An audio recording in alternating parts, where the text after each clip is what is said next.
Salut les devs et bienvenue dans cette nouvelle vidéo consacrée à l'injection de dépendance dans Angular. Aujourd'hui, on va explorer les avantages de cette fonctionnalité essentielle pour le développement des applications Angular. Comprendre les avantages de l'injection de dépendance vous permettra de repérer les défauts dans votre architecture et dans votre code. On va commencer par voir quels sont les défauts d'une application qui n'a pas d'injection de dépendance. Premier défaut, on peut avoir un fort couplage. Ici, vous pouvez voir ce qu'on appelle des dépendances en chaîne. Dans notre builds component, on veut chercher à afficher des factures qu'on va récupérer dans un service. Dans ce service, vous pouvez voir que si on cherche à l'instancier par nous-mêmes, on va devoir faire appel au constructeur de build service. Et imaginons que ce build service ait besoin lui-même d'un autre service pour fonctionner qui lui est passé dans le constructeur.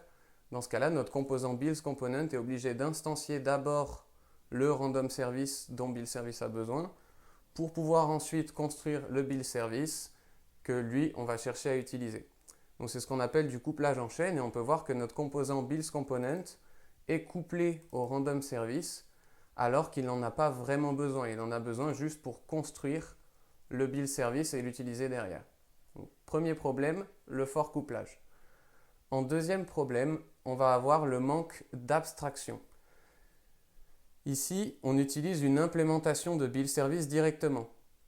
Donc notre build service, on va directement aller chercher son constructeur de classe, instancier la classe et utiliser ses méthodes derrière.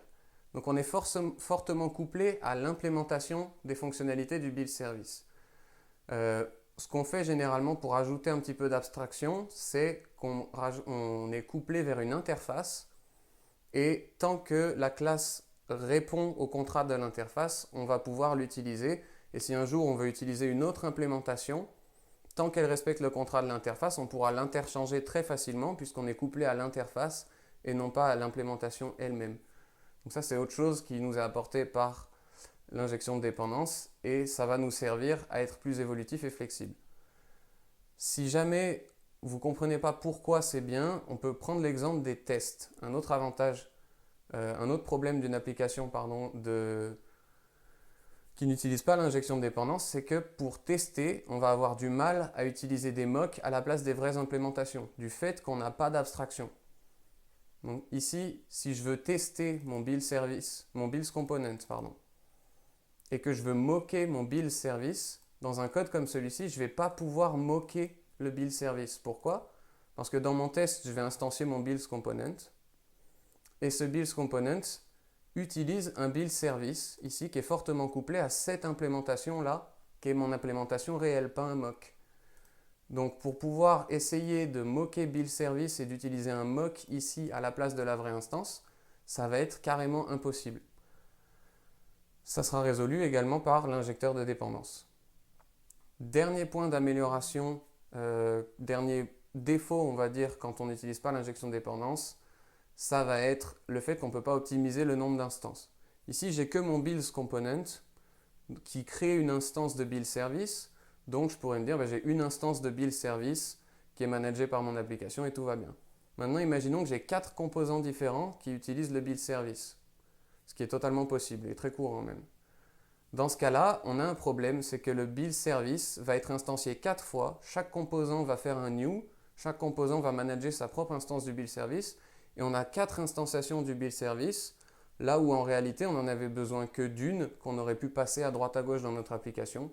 Ce qui résulte en fait en une grosse perte de performance, ce qui peut être résolu facilement par l'injection de dépendance. Alors on va voir en quoi ça correspond d'utiliser l'injection de dépendance et en quoi ça peut nous aider. Ici, à la place d'avoir un new build service, je vais simplement utiliser la fonction inject de Angular. Et cette fonction inject, je vais lui demander de m'injecter le build service. Quand je fais ça, qu'est-ce qui change? Premièrement, on peut voir que mon random service ne me sert plus à rien. Donc le premier problème d'avoir des dépendances en chaîne disparaît. On n'a plus qu'une dépendance envers le service dont on a besoin. Deuxième point, c'était l'abstraction. Ici, on n'a plus de problème d'abstraction non plus, puisque l'injecteur de dépendance, en réalité, va créer de l'abstraction avec une interface pour pouvoir passer l'implémentation qu'il a envie derrière. Donc ici, on lui demande que ça réponde à l'interface build service Donc dans notre build service, si on regarde là, il faudra qu'il y ait un get all builds par exemple. Mais tant qu'on respecte cette interface, notre injecteur il pourra nous envoyer l'implémentation qu'il a envie à la place. Ce qui fera que dans nos tests, on peut utiliser de l'injection de dépendance. D'ailleurs, on peut aller voir un test tout de suite. Ici, j'ai mon builds component qui est testé. J'instancie mon builds component ici. Et maintenant que j'injecte le service dans mon builds component, au lieu de faire un new, je peux très bien passer une fausse instance, une autre implémentation qui serait mon mock, qui me permettrait de tester, au lieu de passer la réelle implémentation du build service qui fait ce que mon application devrait faire. Donc ici, si je fais simplement ces quelques lignes, je rajoute mon mocked build service, je place un mock à l'intérieur, mon mock qui est configuré pour retourner une certaine valeur. Ok, donc là, je mets une implémentation de mon build service qui est autre que l'implémentation de base et j'utilise Jasmine pour créer cette fausse implémentation de test. Et ensuite, je peux fournir le service à mon composant avec cette ligne providers qui me permet de dire quand tu auras besoin d'un build service et que tu cherches à l'injecter, utilise plutôt cette valeur. Donc ici, grâce à l'injection de dépendance, je me retrouve à pouvoir injecter ici un mock de mon build service qui va rendre ma classe facile à isoler et facile à tester. Là où c'était carrément impossible pour moi de le remplacer par un mock quand je n'utilisais pas l'injection de dépendance. Dernier point, on a dit qu'on voulait optimiser le nombre d'instances du service qui circulent. Donc pour ça, l'injecteur de dépendance d'Angular dispose de configurations qui nous permettent de contrôler combien d'instances du service on veut. Ici, par défaut, si on utilise la notation injectable, il va essayer de nous en faire un singleton, c'est-à-dire d'avoir une seule instance dans toute l'application. Et si j'ai 4 composants qui utilisent cette instance, c'est l'injecteur de dépendance qui passera la même référence à tous mes composants pour qu'ils utilisent la même instance du service. Donc, j'aurai plus de problème de performance. Je peux avoir autant de composants que je veux qui utilisent mon service. J'aurai toujours qu'une instance.